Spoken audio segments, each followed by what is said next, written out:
Well, hello, Milwaukee, and good evening, America. Let me take 1 second to say hello to my fellow delegates from Connecticut. My name is Linda McMahon, and I am the chair of the America First Policy Institute.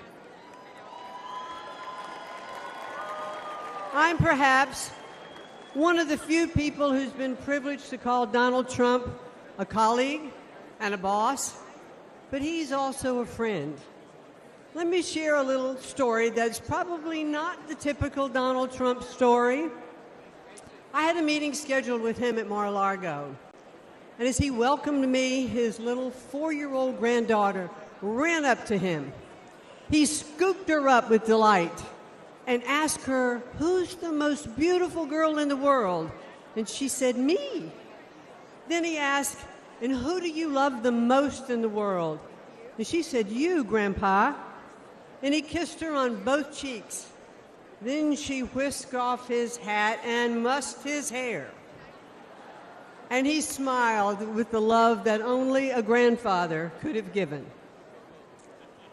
I first met Donald Trump when I was the CEO of World Wrestling Entertainment.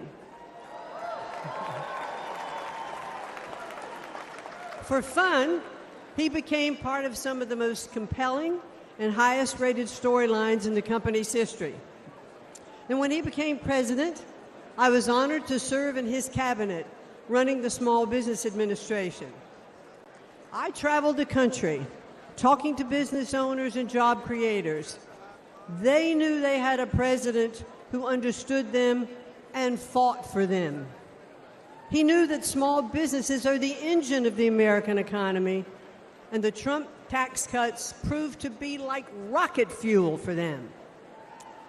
Almost every business owner I spoke with was using their tax savings to grow their businesses. And ladies and gentlemen, the U.S. economy was flourishing.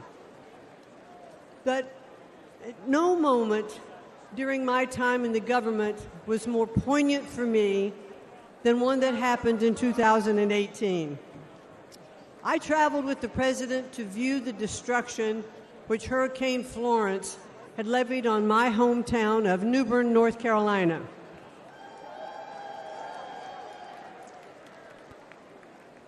I stepped off of Air Force One and walked side by side with the President of the United States through the hangar where my father had been a shop foreman and my mom had been a budget analyst.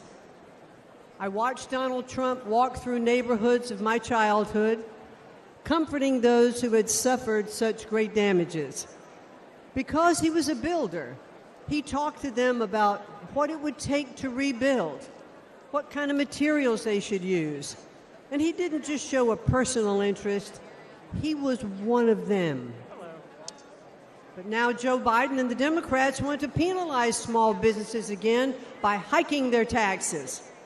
But when he's reelected, Donald Trump will make those tax cuts permanent. And he will also offer new tax cuts like no taxes on tips. Instead of taxing American companies, Donald Trump put tariffs on China that raised billions of dollars and protected American industries. And if reelected, he'll do it again. President Trump is a job creator and the best friend American workers have ever had in the White House. He is a champion of the forgotten men and women, as I have experienced firsthand. But the media doesn't like to acknowledge that very often. Donald Trump is not only a fighter, ladies and gentlemen, he is a good man.